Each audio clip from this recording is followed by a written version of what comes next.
I'm Joe Lample. When I created Growing a Greener World, I had one goal: to tell stories of everyday people, innovators, entrepreneurs, forward-thinking leaders who are all, in ways both big and small, dedicated to organic gardening and farming, lightening our footprint, conserving vital resources, protecting natural habitats, making a tangible difference for us all. They're real, they're passionate, they're all around us. They're the game changers who are literally growing a greener world and inspiring the rest of us to do the same. Growing a greener world, it's more than a movement, it's our mission.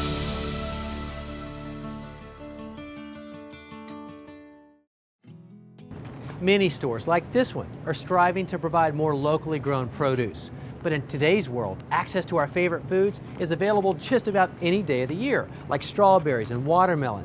But in a lot of cases, to call those fresh or even local is a real stretch. In fact, on average, the food we eat today travels about 1,500 miles from farm to fork, which is not exactly great for the environment. However, many urban professionals are taking matters into their own hands in gardens. They're lowering their carbon footprint by raising much of their own food, and in some cases, livestock, right in the heart of the city. This new trend is called urban homesteading. Meet Teresa Lowe. Living Homegrown Fresh is both her blog and her lifestyle. Her small Los Angeles garden exemplifies how you can live a more organic, sustainable life in a very small urban space. Although she lives in the city, Teresa is still able to enjoy fresh from the garden produce, herbs, flowers, and organic eggs, all within a few feet of her own back door. She gardens on less than 1/10 of an acre and is able to feed her family of 4 on the produce and eggs she raises. And something else about Teresa that's near and dear to our hearts at Growing a Greener World, she also happens to be the associate producer.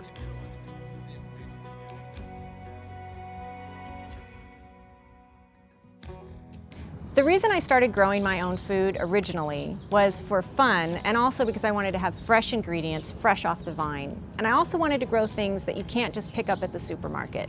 But once I started having kids, I started growing food for a whole different reason. I wanted them to understand where their food came from. And for me, it was important that they become stewards of the earth. And we live right in the heart of the city, right next to the airport. So I wanted them to understand how to plant a seed and take it full circle. So we have our chickens and we have worms, and what we don't eat in the kitchen, we bring out to the compost and we put that back into the garden. So the whole thing connects for them. And I also wanted them to have a passion for gardening as much as I do. And that, to me, meant making gardening a scientific adventure. And food's a great connection for children. They get it.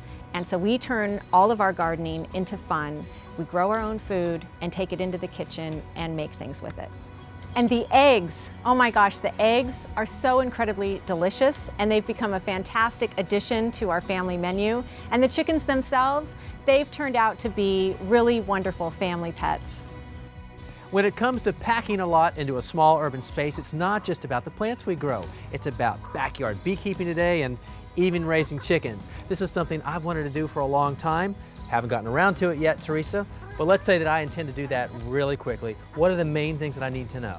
There's just a couple of things, Joe. The first thing being that you want to check with your city ordinances. Some cities don't allow you to have chickens, but the ones that do usually will let you have a few hens and no roosters. Because the roosters are making all that noise, especially early in the morning when some people like to sleep in, right? Exactly. And the second thing that you would want to have is a space where you can have a coop, and the coop needs to have a locked up area so that they can be safe at night. They need to be locked up to be kept away from predators, raccoons, possums. They go after the eggs, but they can also hurt them and kill the chickens.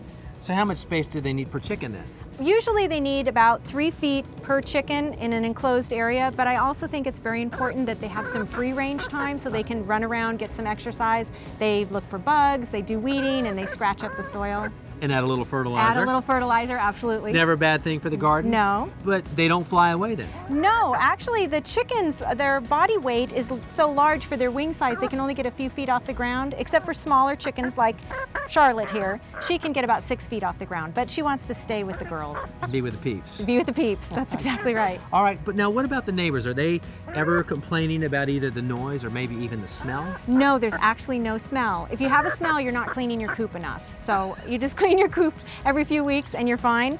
Really the only sound that they make is when they lay an egg, they do cackle, but it's not loud, and so far the neighbors haven't complained. I have really nice neighbors. Very good. But what's involved in the daily maintenance? You know, that routine that I'm gonna have to take on if I have chickens at my house. It's really not so tough. They need food and water, a little bit of exercise every day. They're no more harder to take care of than a dog or a cat. And for you, these really have become your pets. Yes, they have. But it's not about that so much. It's really still more about the eggs, right? The eggs are incredible. The flavors are way, way superior to a regular store-bought egg, just the way a tomato off the vine is so much more flavorful than a store-bought tomato. And you really don't know that until you experience it for the first time. Absolutely. The eggs are incredible. And I can show you, they have a little back door right into their little nesting boxes on the back of the coop. Isn't that a great color? I love that color. Sometimes it's a little more blue, but a little more green today. So tell me about the eggs. How many per day per chicken? From my chickens, I get 1 egg from each chicken every day in the summertime. But as they get older, they will decline and not lay quite as many eggs. What about the colors? Well, I have chickens that lay different colored eggs. I get green, brown, and white. Different breeds lay different colors, but they have all the same nutritional value and the same flavor. So the color really doesn't make any difference, except that they look pretty cool. And they're the only pet that gives you breakfast. Good point. Eggs that come from free-range chickens actually have less cholesterol than grain-fed eggs that you typically buy in the grocery store. So if nutrition's an issue to you and cholesterol is too, then it's just another reason to raise your own chickens.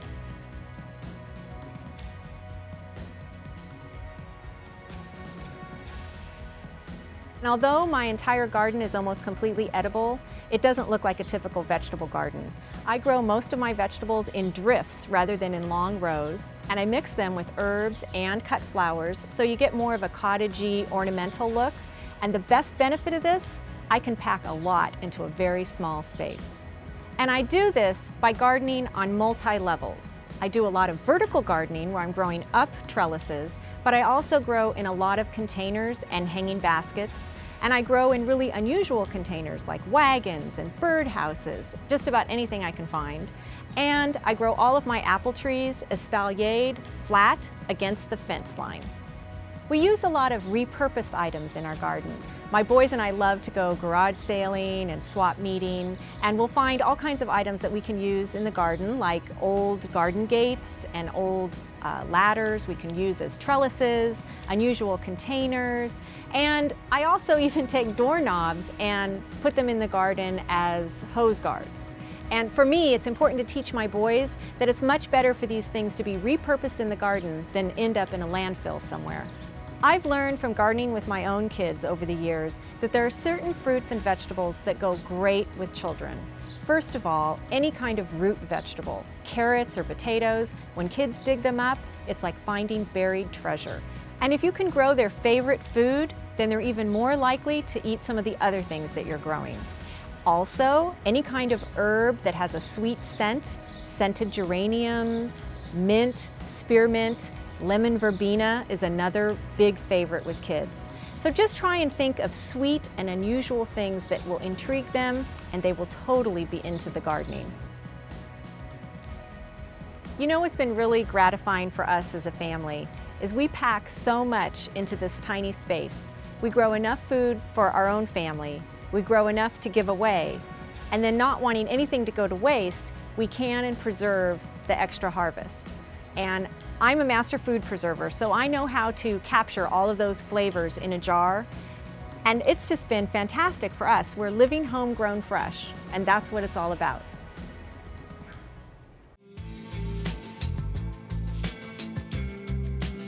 That's right, Teresa. Living homegrown fresh is what it's all about. But let's say you're me you don't have a backyard in which to grow your own produce, well, that's why I'm here at the farmer's market.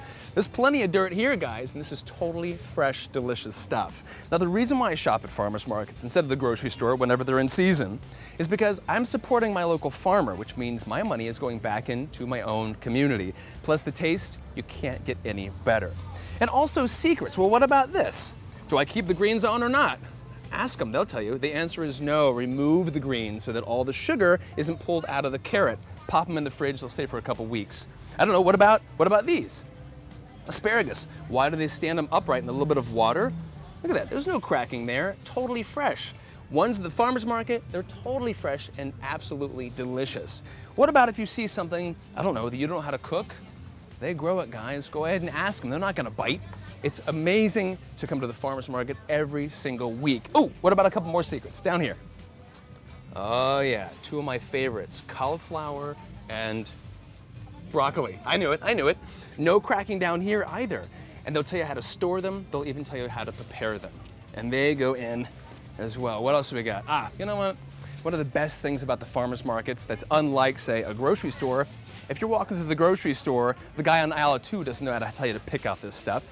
And they also won't give you one of these.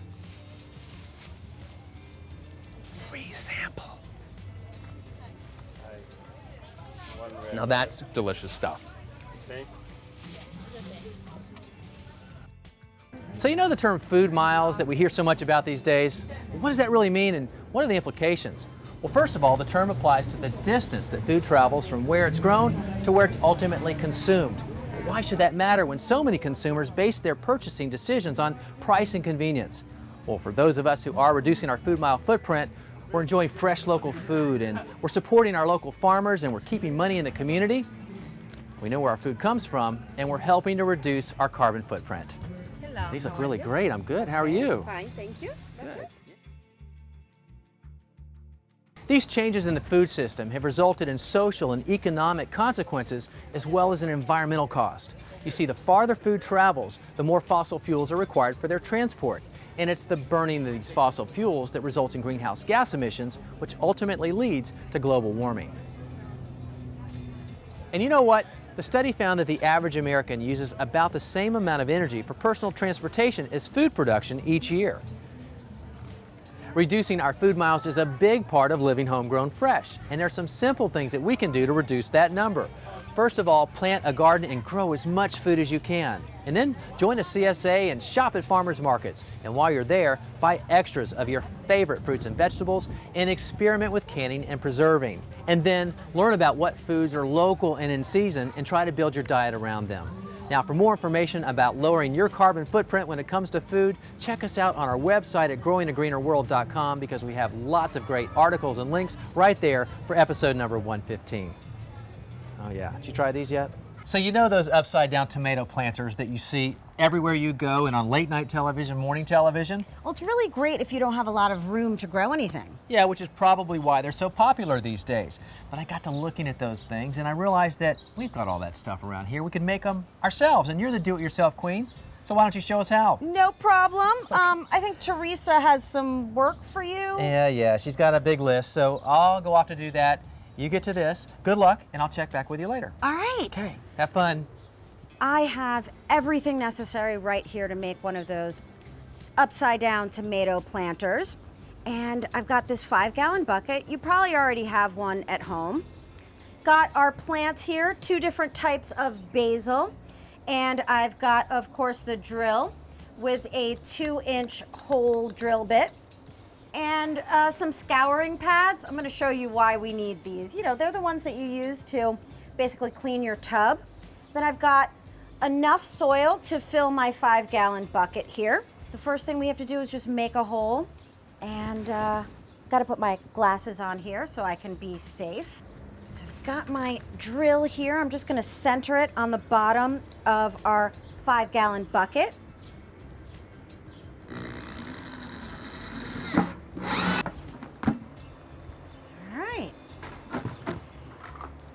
Flip it back over. And now what we're gonna do is we're gonna prepare the scouring pad. And we're just gonna make a little hole because this is what's gonna keep the soil from coming out of the bottom of our container here. And now, the magic. We are going to put our tomato plant in here. And what we want to do is, because you know, tomatoes need to be planted pretty deeply, we want to plant it at least up to here. So we're going to get these branches off.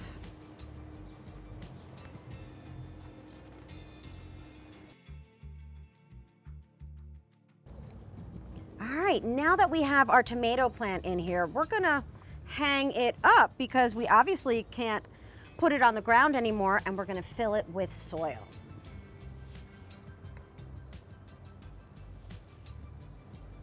Of course, you want to use a nice organic potting soil, rich in compost, of course. That's going to feed your plant.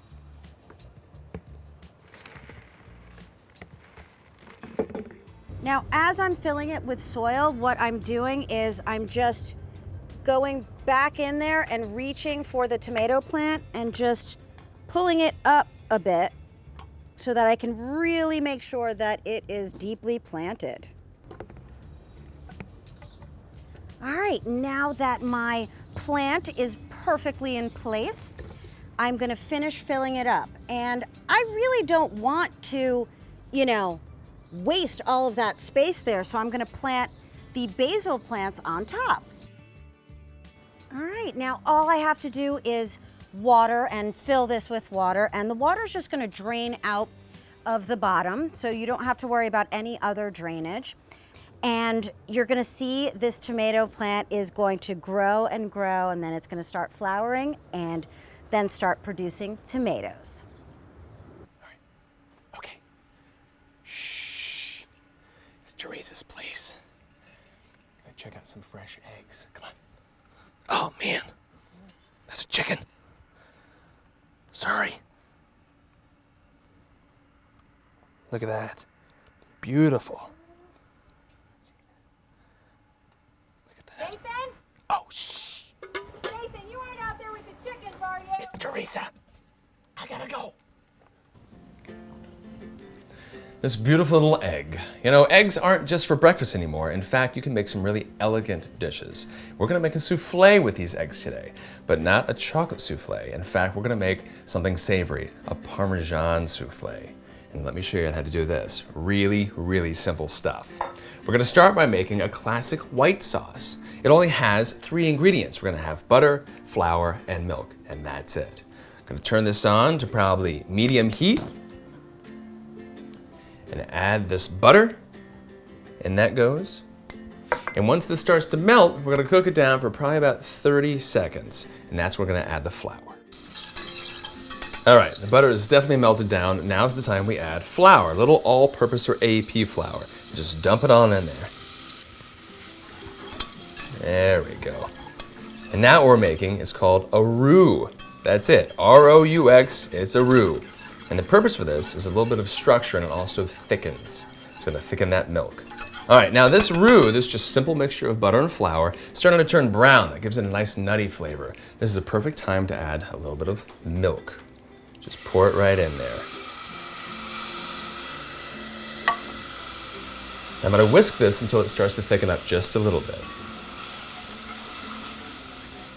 All right, this looks perfect. Kind of looks like a paste, and that's great. Now is the time we're gonna add a little bit of this Parmesan, old-fashioned box grater. Not too much, just maybe 1/8 of a cup, and we'll stir that in. Now the important part is, if we just heat it up cheese, it's gonna separate into fat and solids. We don't want that. But this roux with a little bit of milk, this classic white sauce, makes so it doesn't break. All right, the cheese is melted, so I'm gonna pull this right off the heat. Now everything else will be done off the heat. Let that sit for half a second. Now this is when the eggs come in, the main showstopper, the eggs. All right, so I'm gonna separate these eggs into whites and into the yolks. Here we are. The whites go into this bowl. There we are. And the yolks will go into this one. Save those eggshells. Joe told me they're great for the composter. All right, now with the whites, I'm gonna whisk the whites until they're about a medium peak. Let me whisk these up and I'll show you exactly what I mean.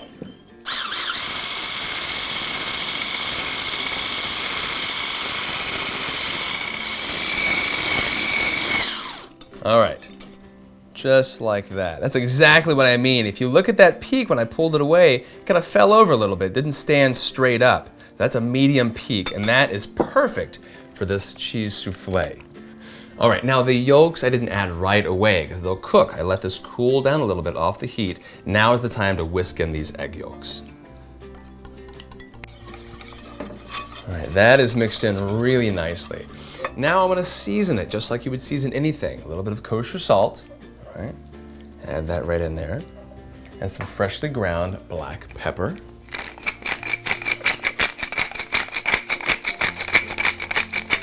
And I like a little bit of color in there as well. That's why I'm gonna use some of this fresh thyme. And to store fresh herbs, take a paper towel, slightly damp, put it in a little zippy bag, and in the back of your fridge, it'll probably last a couple weeks. There we go. Just strip some of those off like that. Great, and in they go.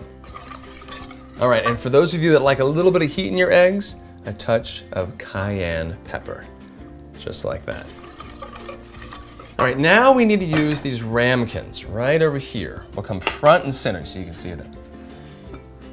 And these ramekins are exactly what we're using for the souffle. Just add a little bit of butter to each one, and we're just about there, guys.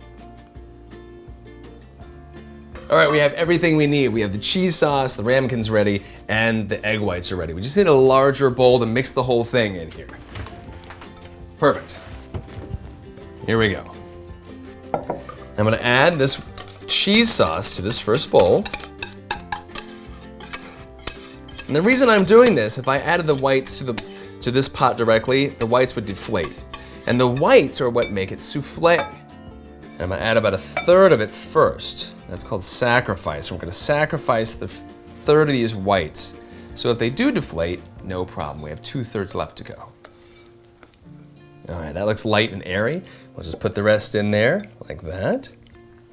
And we'll slowly fold them in there. All right, that looks really, really good. The ramekins are ready, and we'll fill them up. And they go into an oven set at 375. It only takes about 10 minutes for them to puff up. Remove them, and it's time to eat. Now, the egg white actually creates the souffle effect. It puffs them up. So you want to serve them pretty quickly. I like a little sprig of fresh thyme because we use fresh thyme inside there. Right along the side.